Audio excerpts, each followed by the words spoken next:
Hope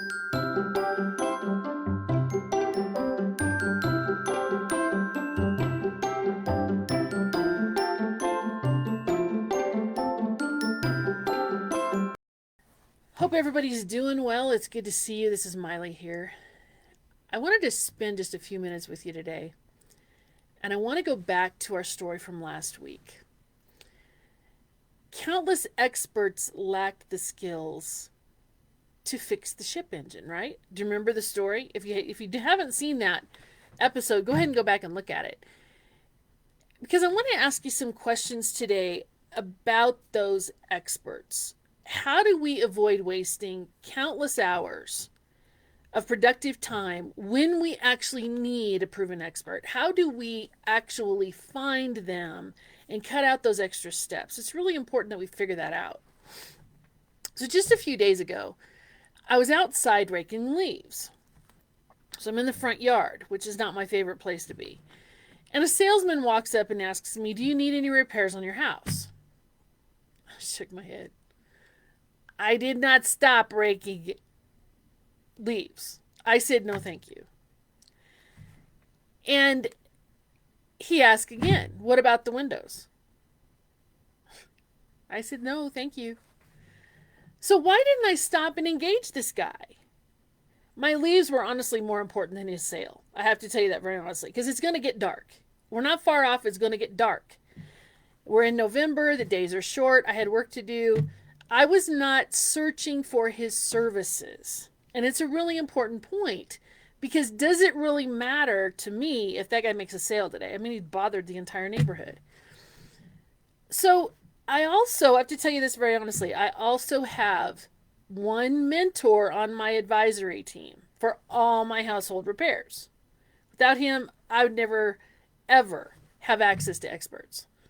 Where did I find this mentor? He was actually referred to me after a severe storm demolished the roof on my house. It's been a number of years. So comment "ugh" in the comments if you can relate to people interrupting you when you really don't have a need. Tell me the story. Put it in the comments. In business, the need for referrals is honestly just as important. I'll tell you that very honestly. Before I need anything for my business, I ask my team of mentors and advisors. You have to have that because you need to know who you can trust. I'm not going to hand my house over to somebody I don't know any more than I would hand my business over to somebody I don't know. Ahead of any crisis, I'm constantly looking for people who will become a trusted advisor and who could make referrals if I'm in trouble. So in my personal life, I have to tell you, I have mentors who provide wisdom in those crisis situations. It really has not been that long. January 2015, I picked up the phone to hear the emergency room nurse say, "I have both your parents, minor injuries." If you've ever been in that situation, you know what it's like. The car accident was very, very serious, and my mind was just racing. I had already decided long before anything had ever happened who I would have to notify and how, including my estranged sister. And each person knew who they would need to call to keep the tree going. So in those moments, I did not have to reason. I didn't have to look up phone numbers. I didn't have to do any of that kind of stuff.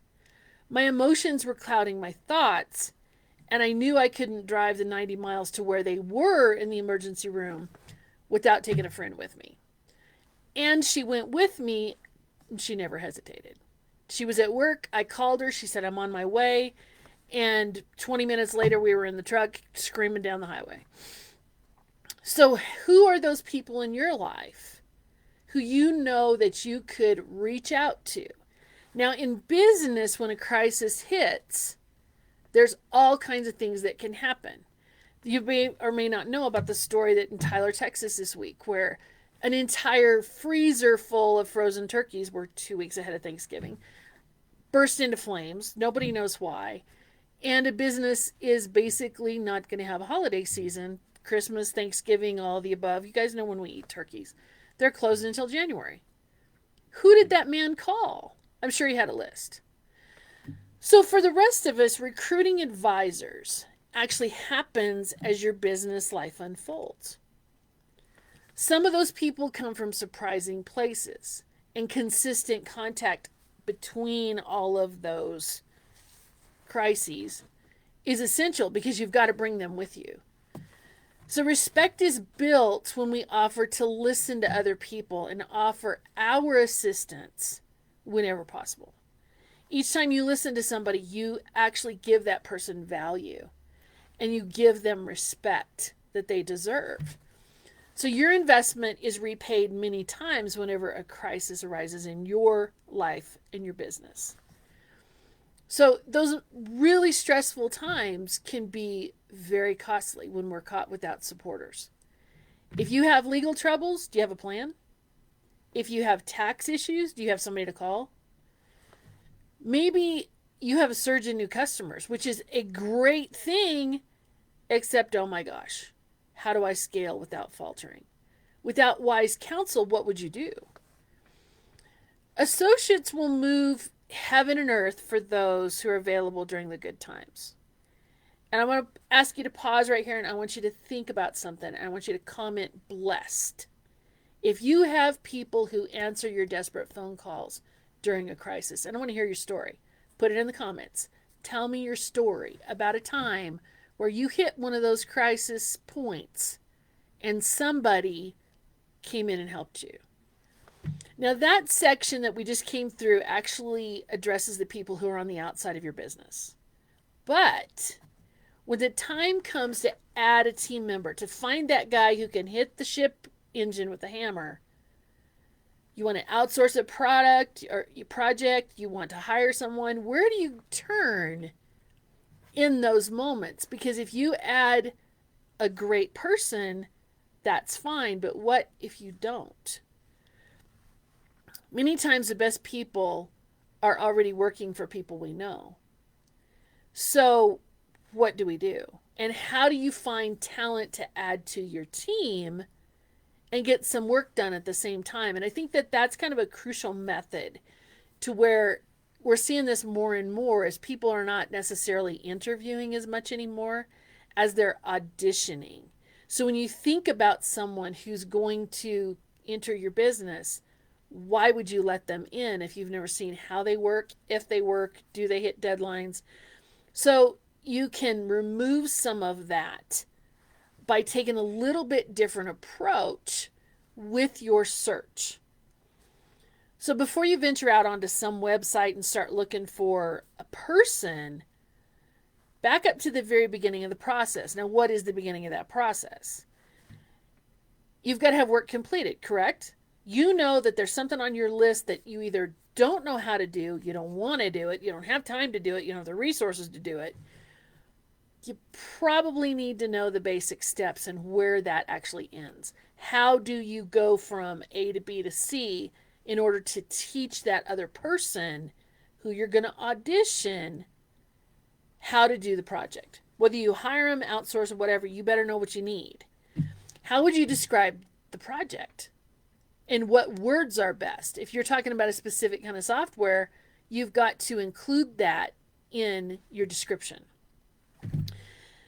So if you get stuck, how are you going to guide that person? So this first step is way above going out and finding somebody. Well, I'll figure out later what I need. No, you need to figure out what you want to do first. So instead of focusing on a candidate, consider that you're probably going to go fishing and you want to create the bait. Now, you guys know that there's tons of different ways to fish. One of them is that you cast this massively broad net and it brings in everything. No matter what's in the water, and guess what? That puts all of the work on you. So when you look at either an interviewing process or something else, how do we all do it? We start looking for the people first. And then we're going to throw out whatever we don't want, right? That's why they get hundreds and hundreds and hundreds of resumes for one position. So instead, let's turn this around and create the perfect bait that's appealing to the people who are, first of all, willing to respond, and second of all, capable of responding. And that way you're not wondering, wait a minute, what Why did I get all these people that don't even match what I wanted to do?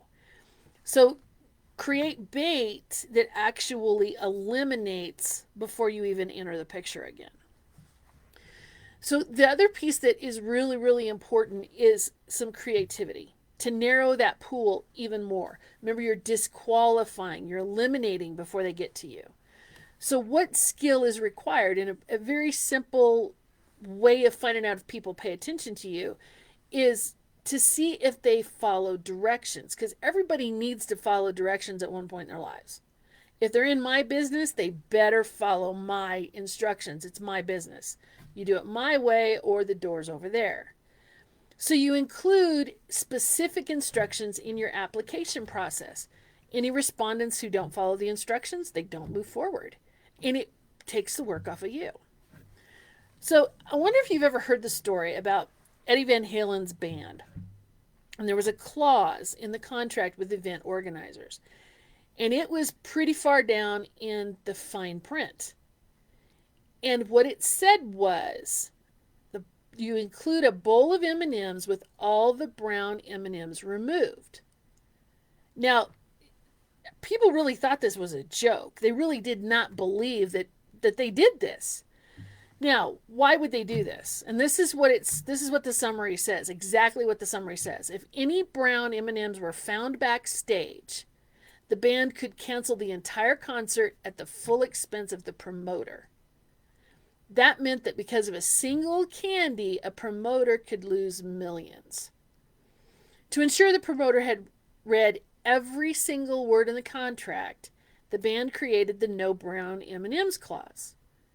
So, what is your brown M&Ms clause? How can you help to make sure that the best people that get all the way through your process are paying attention and doing what matters to you? For me, does happen to be follow instructions.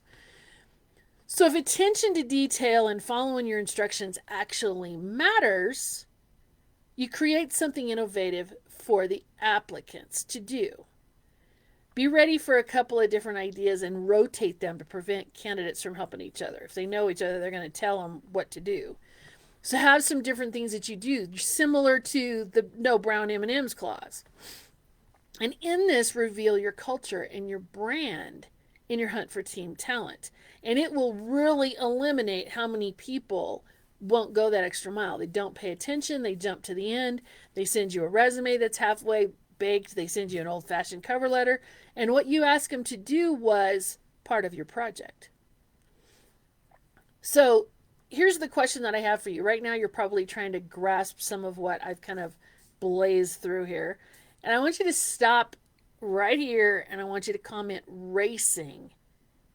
Is your mind racing with all the things that you could do to stop throwing a broad net and putting all the work on yourself when it's time to add talent?